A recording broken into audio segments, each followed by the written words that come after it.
Pour le touriste pressé en quête d'exotisme, le sud marocain commence à Marrakech, où dans le dédale de ses souks, il succombe à des trésors nés de siècles d'artisanat, avant d'aller jouir du spectacle de la Djema el Fna.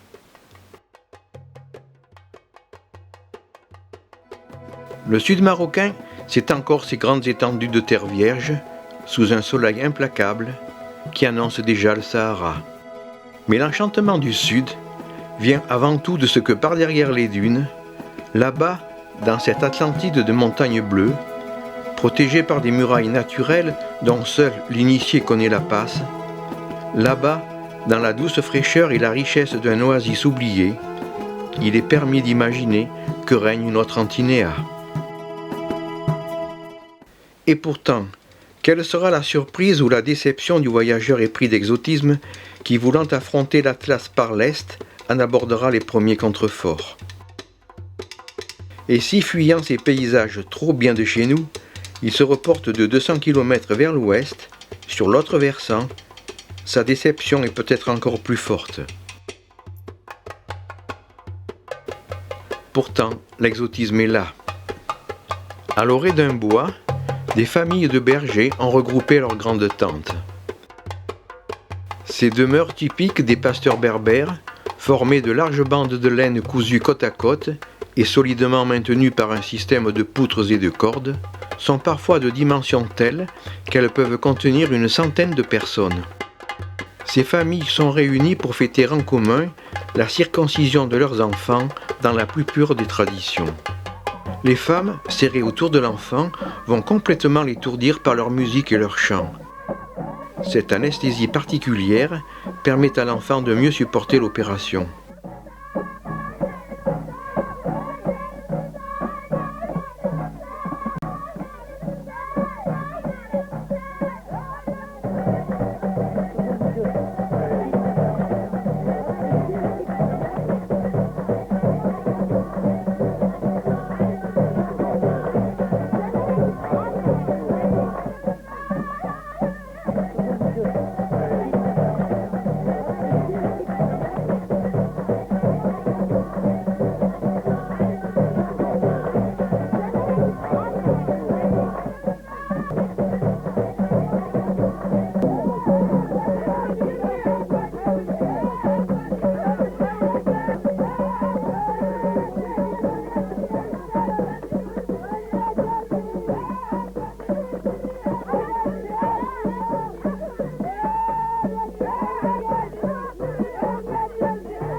Les cérémonies peuvent avoir quelques différences d'une famille à l'autre, mais elles se dérouleront toujours selon le même principe.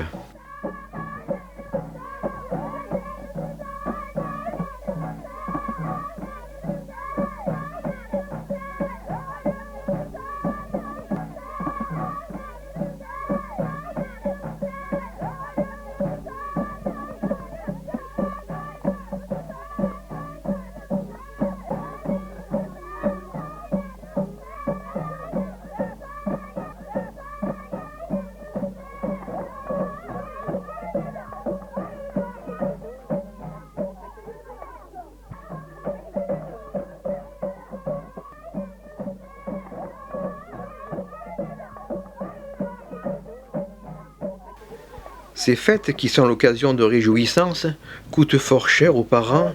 Aussi voit-on souvent les familles circoncire en une seule fête tous leurs enfants, afin d'économiser les frais de réception, malgré les cadeaux que se doivent d'offrir les invités, selon un rite bien établi.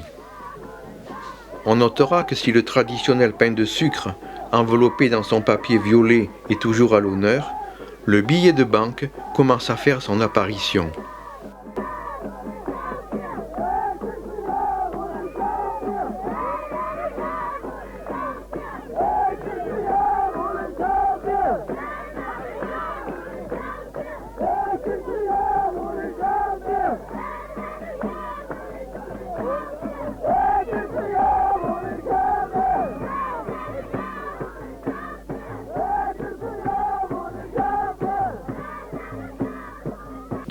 Puis la DIFA, le grand repas, regroupera les invités sous la tente où la fête durera toute la nuit.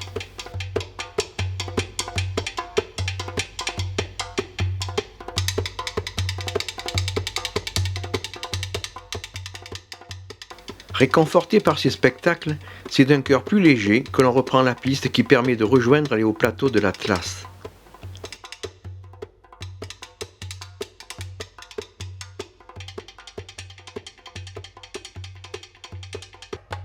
Le touriste se montre peu dans cette région, qui fut le dernier bastion de la résistance berbère aux troupes françaises et qui était encore déclarée zone d'insécurité en 1930.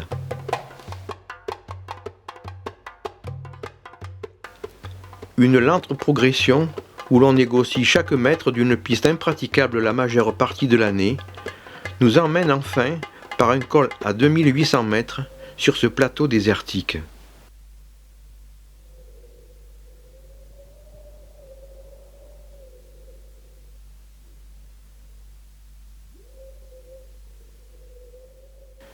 Ce plateau sauvage et grandiose, à 2600 mètres d'altitude, est le domaine des Aïta Didou, tribu berbère repliée dans un isolement presque total depuis des siècles, qui vit là, retranchée dans ces villages peu engageants, où les habitations, qui ressemblent à des châteaux forts, sont groupées autour du Tigrem, le grenier collectif du clan.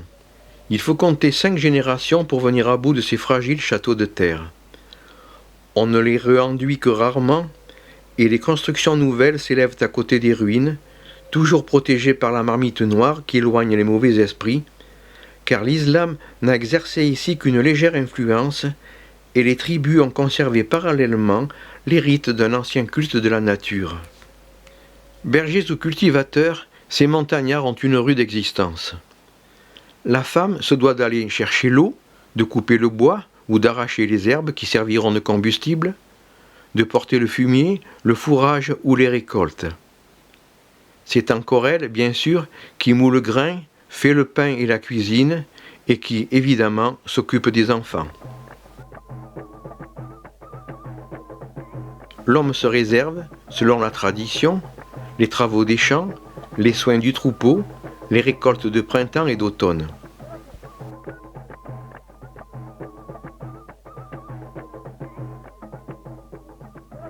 La tâche des Berbères est essentiellement saisonnière, mais en cette fin de septembre, la moisson terminée et le grain mis au silo, il serait vain de chercher à les rencontrer dans leur village. Par petits groupes, à travers champs ou le long des sentiers, les villages se sont vidés.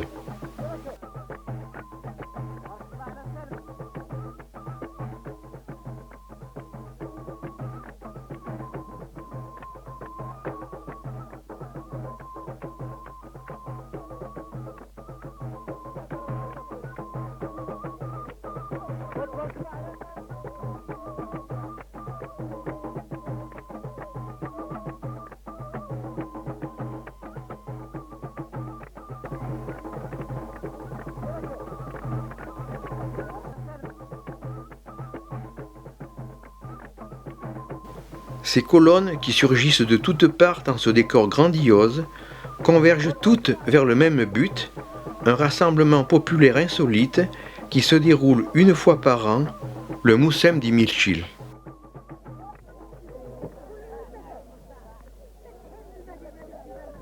Toutes les tribus des Aïta Didou sont au rendez-vous.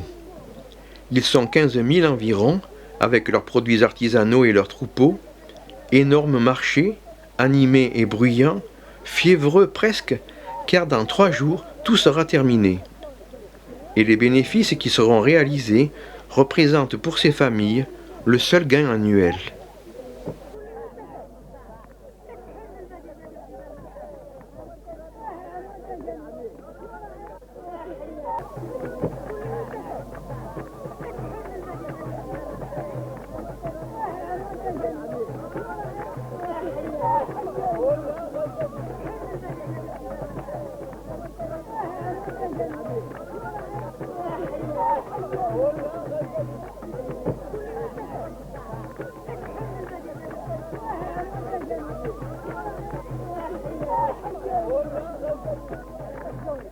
L'argent gagné par la vente des moutons, des chèvres, des vaches ou même des chameaux, assez inattendu à cette altitude, n'ira pas loin. Les marchands sont venus, eux aussi, par dizaines, et leurs tentes alignées offrent les marchandises indispensables ou les produits de luxe, un luxe d'ailleurs tout relatif. Ce marché occasionnel est le seul de l'année qui permette d'acquérir le sucre, les objets manufacturés, les tissus et les tapis dont la tribu aura besoin.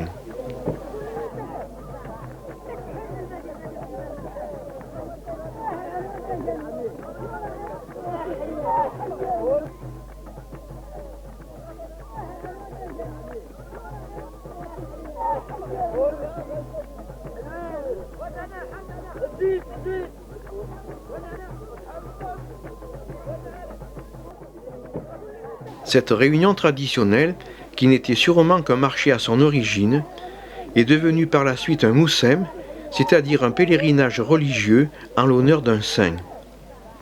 Ce marabout, édifié assez récemment, abrite, paraît-il, les restes d'un farouche résistant à la pénétration des troupes françaises dans cette région. Les Aïta Didou se font un devoir de l'honorer en visitant son mausolée.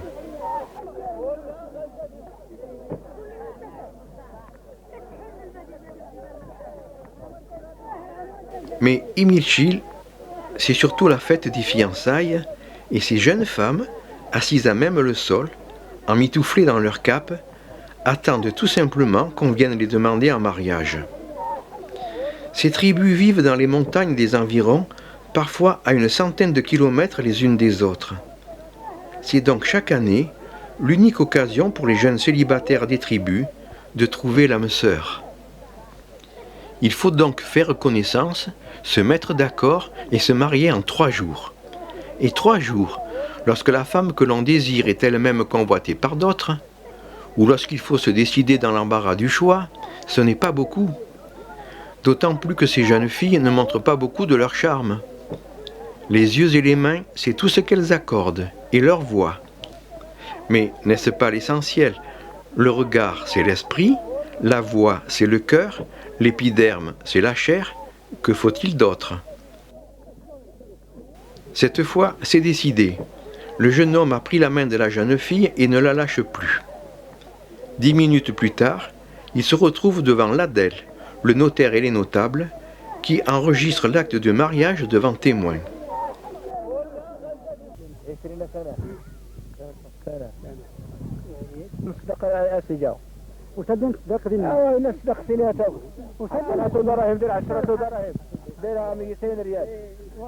Les futurs mariés attendent patiemment que le notaire ait calligraphié le texte avec beaucoup d'applications, puis le contrat rédigé, ils s'en retournent à la fête.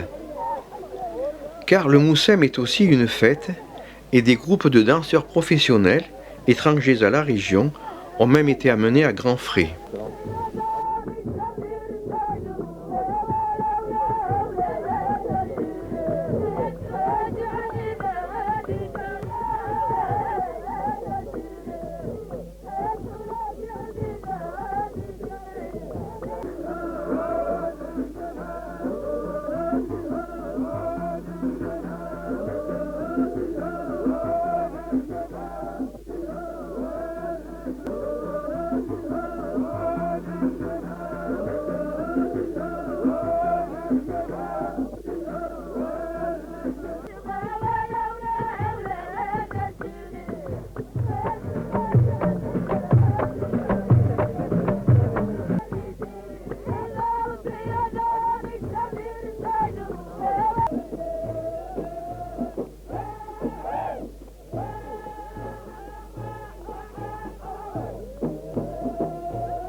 Mais le ne saurait se terminer sans la traditionnelle danse des fiançailles, propre au Aïta Didou.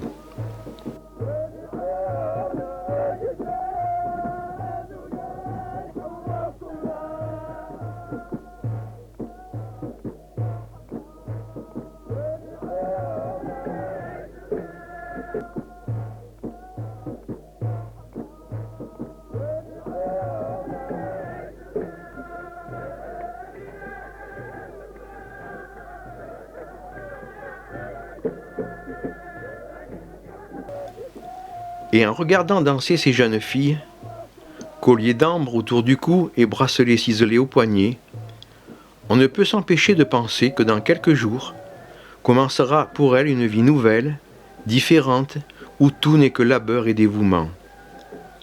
Et ces garçons qu'elles ont choisis, seront-ils le roc solide où elles pourront s'appuyer toute leur vie ? En 3 jours, le destin en a décidé.